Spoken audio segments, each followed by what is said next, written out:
The fluorescent lights of St. Mary's Hospital emergency room buzzed overhead as I finished my shift on a cold December night. I was Dr. Sarah Mitchell, and after 12 grueling hours, all I wanted was to go home, kick off my shoes and collapse into bed. But fate had other plans.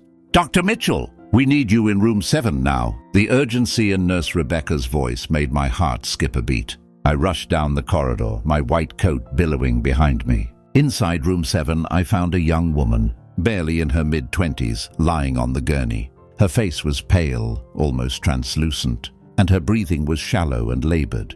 But what caught my attention immediately was her swollen belly. She was heavily pregnant. "What's her status?"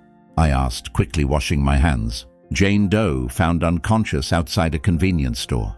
She's in labor, but her vitals are crashing. Stage 4 cancer, looks like it's everywhere," Rebecca said grimly, showing me the preliminary scan results. My medical training kicked in, but my heart ached.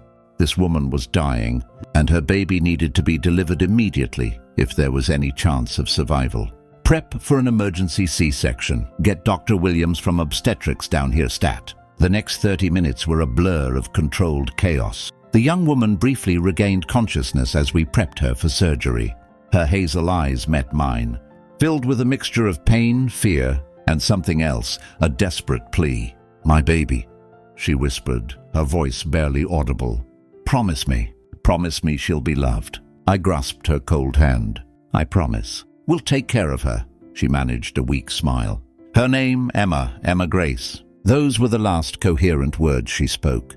We delivered a tiny baby girl weighing just 5 pounds, with a head full of dark hair and the loudest cry I'd ever heard. She was perfect, absolutely perfect, but her mother never got to hold her. Jane Doe, we later learned her real name was Jennifer Parker, passed away on the operating table, her body simply too ravaged by disease to survive.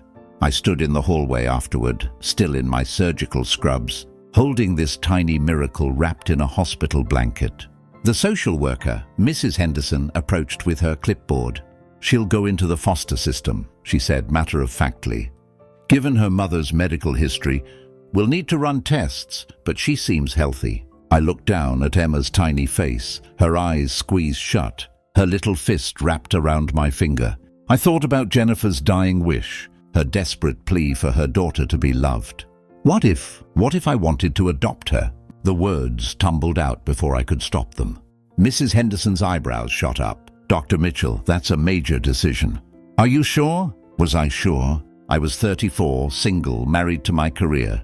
I had no family nearby. My parents had passed away years ago, and I was an only child. My life was organized, predictable, safe. But holding Emma, I felt something shift inside me, a purpose I didn't know I was searching for. "Yes," I said with growing conviction. "I'm sure." The adoption process was lengthy and complicated. Background checks, home studies, psychological evaluations, court appearances. But 8 months later, Emma Grace Mitchell became my daughter legally and officially. Those early years were the hardest and best of my life.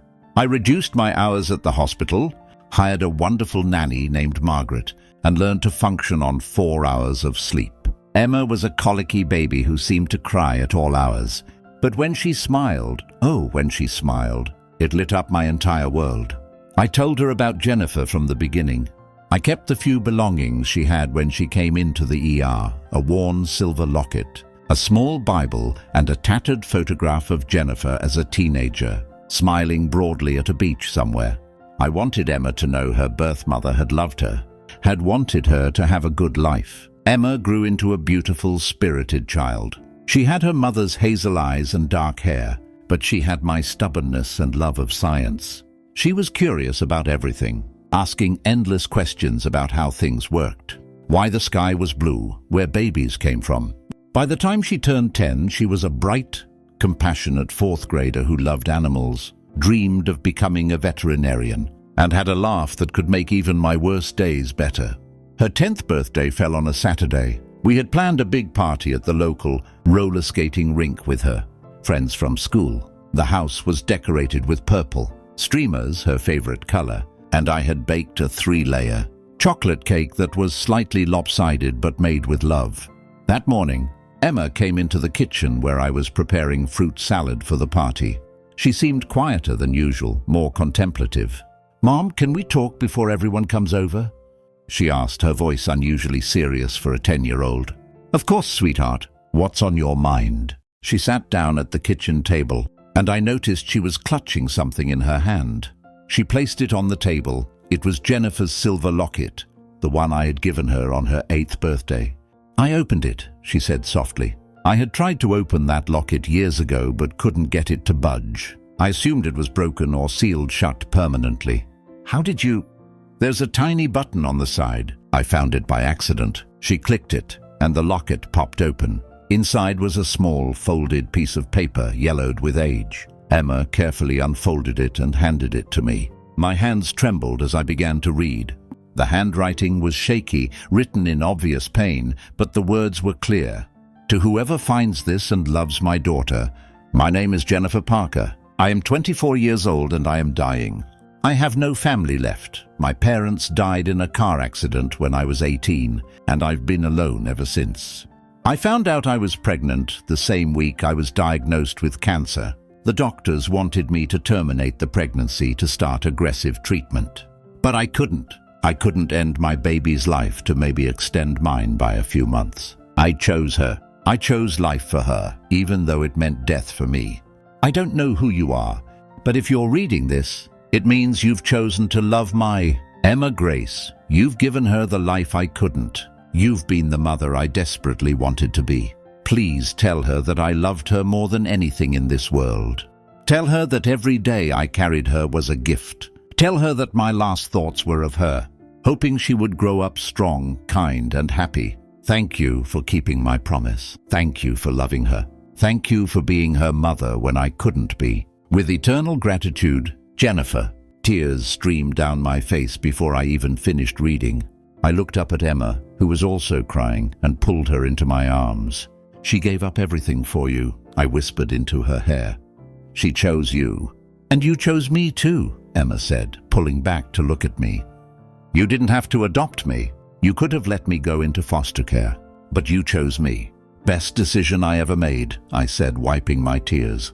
Emma threw her arms around me again. "I'm so lucky. Mom, I had 2 mothers who loved me enough to sacrifice everything." We sat there in the kitchen, holding each other, crying and laughing at the same time. The fruit salad sat forgotten, the party preparations abandoned for the moment. Later that afternoon, as the house filled with children and chaos, as Emma laughed and skated around with her friends, I watched her from the sidelines. I thought about that cold December night 10 years ago, about Jennifer's dying wish, about a tiny baby who had changed my entire world. I pulled out my phone and took a photo of Emma, mid-laugh, her eyes sparkling with joy. That night, after all the guests had gone home and Emma was asleep, I placed the photo next to the one of young Jennifer at the beach. 2 women connected by love for the same extraordinary child, one who gave her life and one who built a life around her. I picked up Jennifer's letter and read it again. This time, I whispered my own message to a woman I had met only once. During her final moments, "Thank you for trusting me with her. Thank you for your sacrifice. I promised Jennifer she knows she was loved. She knows she was wanted. She knows she was worth everything." And in that quiet moment, I felt a sense of peace, as if somehow, somewhere, Jennifer Parker could hear me, as if she knew her daughter was exactly where she was meant to be, loved, cherished, and home.